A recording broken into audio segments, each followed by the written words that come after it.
नमस्कार. शनिवार आला की अनेक जण काही खास धार्मिक उपाय करतात. पण हे उपाय का केले जातात? त्यामागील श्रद्धा आणि परंपरा काय सांगते? आज आपण अशाच एका प्रसिद्ध शनिवारच्या उपायाबद्दल जाणून घेणार आहोत. भारतीय परंपरेत शनिवार हा भगवान शनिदेव आणि भगवान हनुमान यांच्या उपासनेशी जोडला जातो. अनेक लोकांचा असा विश्वास असतो की या दिवशी भक्तिभावाने पूजा, प्रार्थना आणि सत्कर्म केल्याने मनाला शांती मिळते.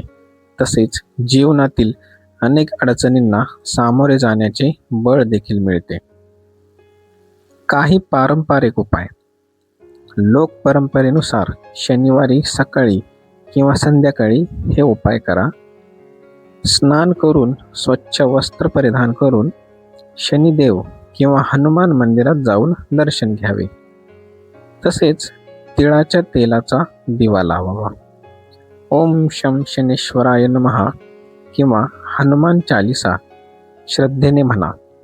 आपल्या क्षमतेनुसार गरजू व्यक्तीला अन्नदान, काळे तीळ, उडीद किंवा कपड्यांचे दान करा. आता या उपायांचे महत्त्व काय आहे? तर धार्मिक मान्यतेनुसार या कृतींमुळे आपले मन अधिक शांत आणि स्थिर राहण्यास मदत होते. तसेच शिस्त, संयम आणि सकारात्मक विचार वाढवण्याची प्रेरणा मिळते. दान करण्याची सवय समाजासाठीही उपयुक्त ठरते. प्रार्थना आणि ध्यानामुळे मानसिक समाधान मिळू शकते. हे लक्षात ठेवा की या गोष्टी श्रद्धा आणि परंपरेचा भाग आहेत. त्यांचा अनुभव प्रत्येक व्यक्तीला वेगळा असू शकतो.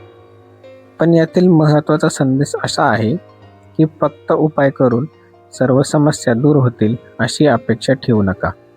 यशासाठी मेहनत, प्रामाणिकपणा, योग्य निर्णय आणि सातत्यपूर्ण प्रयत्न हे आवश्यकच असतात. धार्मिक उपाय हे अनेकांसाठी मानसिक आधार आणि सकारात्मकतेचे साधन असू शकते.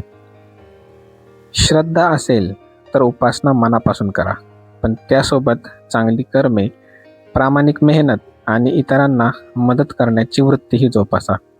हाच खरा सर्वात मोठा उपाय आहे.